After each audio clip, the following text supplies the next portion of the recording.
ఇవాళ మన స్టూడియోలో వైద్యరత్న వైద్య విభూషణ్ డాక్టర్ లక్ష్మణ్ యాదవ్ గారు, అలాగే చైర్మన్ ఆఫ్ శ్రీ ధన్వంత్రి ఆయుర్వేద్య వైద్య నిలయం యొక్క చైర్మన్ గారు మనతో పాటు ఉన్నారు. ఆయనతో మాట్లాడదాం. నమస్కారం సార్. నమస్తే మేడం. సార్, తో ఇబ్బంది పడుతున్న వాళ్ళు ఎలాంటి రెమెడీస్ ఫాలో అవుతే బాగుంటుంది? అసలు సోరియాసిస్ అంటే ఏంటి? ఆ సమస్య ఎలా వస్తుంది? Okay madam. సో ఈ ఆయుర్వేదానుసారం మేడం, ఈ సోరియాసిస్ అనేది అష్టాదశ కుష్ఠువులలో ఇది ఒకటి. అష్టాదశ కుష్ఠువులు అనగా 18 రకాల చర్మ వ్యాధులు. సో దానిలో ఇదొక కుష్ఠువు. దీన్ని ఏకకుష్టము అని చెప్పేసి చెప్తూ ఉంటాము, చర్మదళం అంటూ ఉంటాము. అంటే ఒక చాప పొట్టు ఎలా ఏ విధంగా వెళ్ళిపోతుందో ఆ విధంగా స్కిన్ లేయర్స్ అనేది వెళ్ళిపోతూ ఉంటుంది. అది ఒక బార్డర్ ఫామ్ చేస్తూ ఉంటుంది అనమాట. అది బాడీలో చాలా బాగా స్ప్రెడ్ అవుతూ ఉంటుంది. ఇది కూడా ఒక ఆటో ఇమ్యూన్ డిసీజ్. అంటే ఇంతకుముందు కొన్ని వ్యాధులలో చెప్పినట్టు రక్షకుడే భక్షకుడు అవుతున్నాడు ఇక్కడ. Okay okay okay sir. So బాడీని ఏదైతే రక్షించాల్సిన ఇమ్యూన్ సిస్టమ్ ఉన్నదో ఆ ఇమ్యూన్ సిస్టమే దీనికి మూలమైన కారణం. అంటే ఎట్ ఏ టైం తినకూడని పదార్థాలు ఒకేసారి కనుక విరుద్ధాహారం అంటాము. విరుద్ధాహారం అనేది ఎందుకంటే చాలా మందికి ఏమేమి పదార్థాలు తినాలి అనేది తెలియకుండా ఉన్నది. ఇప్పుడు నోటికి రుచికరమైన డిఫరెంట్ మిల్క్ షేక్స్ అనేది చేస్తూ ఉన్నారు. ఆ బనానా మిల్క్ షేక్ అని చెప్పేసి, లేదంటే దానిమ్మ పళ్ళతో ఆ పుల్లటి పదార్థాలతో మిల్క్ షేక్ అని చెప్పేసి ఈ విధంగా చేయడము, రెగ్యులర్ తాగటము. చాలా మటుకైతే కొన్నిటికి వెంటనే రియాక్షన్ వచ్చేస్తుంటది, దద్దుర్లు గానీ వాపులు గానీ. అయితే చాప మాంసము అనేది, చాప తిన్నప్పుడు ఈ పాలు తాగొద్దు, పాలతో చేసిన ప్రోడక్ట్స్ తినకూడదు అని చెప్పేసి మన పెద్దలు కూడా చెప్తూ ఉంటారు ఎప్పుడు. ఇవన్నీ ఏంటంటే ఆయుర్వేదం అనేది మన ట్రెడిషన్లో ఒక భాగంగానే ఉన్నది. సో ఈ విధంగా ఇది పాటించాలి, ఇది పాటించకూడదు అనేది వాళ్ళకు ఒక నమ్మకంతోనే ఆ విధంగానే వస్తున్నది. అది శాస్త్రోక్తమే, శాస్త్రంలో చెప్పిందే వాళ్ళు పాటిస్తున్నారు. సో ఈ మధ్యకాలంలో అవన్నీ ఎవరు పాటించట్లేదు. ఫిష్ బిర్యానీలు అని చెప్పేసి దాంట్లోనే పెరుగు పాలు అన్నీ వేసేసి. పెరుగు తినొచ్చా సార్? అంటే మిల్క్ ప్రోడక్ట్స్ అనేది తీసుకోవద్దు మేడం. జనరల్గా చెప్పాలి అంటే మిల్క్ ప్రోడక్ట్స్ మాంసాహారంతో తీసుకోకూడదు. పెసరపప్పు, పాలు. మామూలుగా మన నాన్ వెజ్ అట్లా తిన్నాక కొంచెం మజ్జిగ లేకపోతే పెరుగు తీసుకుంటూ ఉంటారు. కానీ ఆ మజ్జిగ కూడా ఎలా అంటే కంప్లీట్ చిలికేసేసి దాంట్లో ఫ్యాట్ కంటెంట్ ఏం లేకుండా తినుకుంటే బెటర్ అండి. ఇక్కడ ఎందుకంటే ఇది పెరుగు అనేది కూడా హెవీ ఫుడ్. ఇది కూడా హెవీ ఫుడ్. అంటే ఇప్పుడు ఫిష్కి పెరుగుకి వచ్చేసరికి ఫిష్ అనేది వేడి చేస్తుంది, లైట్ హీట్ చేస్తుంది. పెరుగు చలవ చేస్తుంది. రెండు ఆపోజిట్ వచ్చినప్పుడు అక్కడ యాక్షన్ డిఫరెంట్గా ఉంటుంది.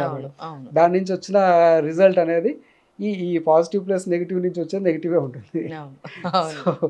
సో అక్కడ ఉండే టాక్సిన్ అనేది బయటకు వచ్చేస్తుంది అనమాట. ఈ విధమైన ఇన్కంపాటబుల్ ఫుడ్ రెగ్యులర్గా తినటం వల్ల సో బాడీ నేచర్ ఏదైతే శరీర ప్రకృతి అంటాం అనమాట, ఈ శరీర ప్రకృతికి బయట ఉన్న వాతావరణానికి సరిపడకుండా ఉంటుంది అనమాట. సో ఆ విధంగా ఉన్నప్పటికీ కొన్ని ఋతువులలో మనం కొన్ని ఆహారాలు అనేది తినకుండా ఉండాలి.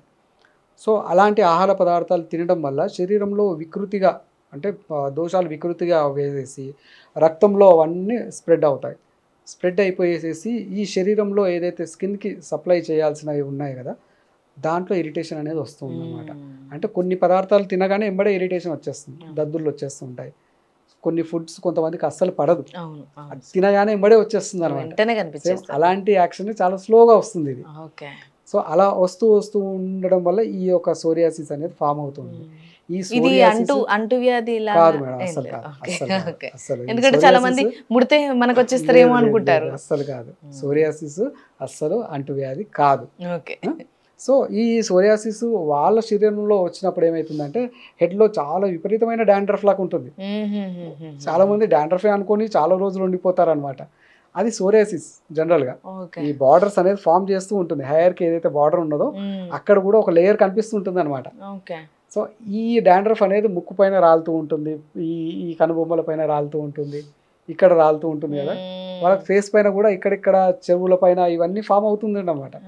స్కేల్స్ ఎక్కడైతే పడిపోయి ఉంటాయో సో అక్కడ మళ్ళీ ఆ వ్యాధి మళ్ళీ తయారవుతూ ఉంటుంది. సో దీనివల్ల చాలా డిప్రెషన్ అనేది ఉంటుంది పేషెంట్స్కి. అంటే వాళ్ళు బయటకు వెళ్ళాలంటే కూడా బాగా నామోషిగా ఫీల్ అవుతూ ఉంటారు. సో నాకు ఏంటి ఈ విధంగా అవుతుంది అనేది కూడా వాళ్ళకు ఒకటి ఉంటుంది. సో ఆహారంలో మార్పు కానీ లేదంటే క్లైమేట్లో మార్పు కానీ ఇవి రాగానే ఎంబడే రావటం. దీంట్లో కొంతమంది అంటే తెలియని వైద్యులు ఎవరైతే ఉంటారో చాలా విపరీతమైన చికిత్స చేసి, అంటే కొన్ని ఆర్ఎంపీస్ కానీ లేదంటే ఊళ్ళలో అన్‌క్వాలిఫైడ్ డాక్టర్స్ కొంతమంది ఉంటారు. వాళ్ళు ఏం చేస్తారంటే కొన్ని స్టీరాయిడ్స్ అట్లాంటివన్నీ ఇస్తూ ఉంటారు దీంట్లో. అలాంటివి వాడటం వల్ల దాంతో కూడా ఎన్నో కాంప్లికేషన్స్ వస్తూ ఉంటాయండి. సో సరైన డాక్టర్ ఎవరైతే ఉంటారో దానికి మంచి చికిత్స చేయగలుగుతారు. సో దీనికనేది మనం ఏ విధంగా పరిష్కారం చేయాలి అనేది ముఖ్యం. సో ఫస్ట్ అనేది మన కాన్‌స్టిపేషన్ లేకుండా చూసుకోవాలి.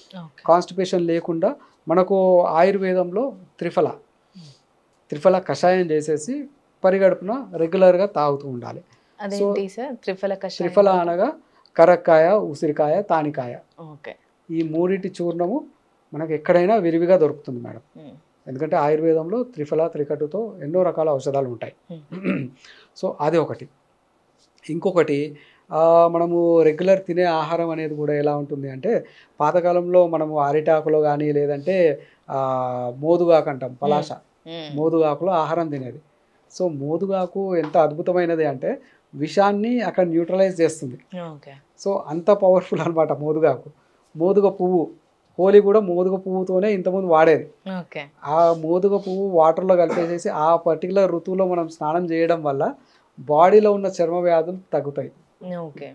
సో అది అనేది మనం ఒక ట్రెడిషనల్గా ఫాలో అవుతున్నాము. సో ఇక్కడ ఈ త్రిఫల అనేది కాన్‌స్టిపేషన్ లేకుండా దాన్ని మెడిసిన్గా తీసుకుంటూ, నేను ఇంతకుముందు చెప్పినట్టు అలోవెరా కానీ తీసుకుంటూ, సో దాంతోపాటు మంజిష్టా అని ఒకటి ఔషధం దొరుకుతుందండి.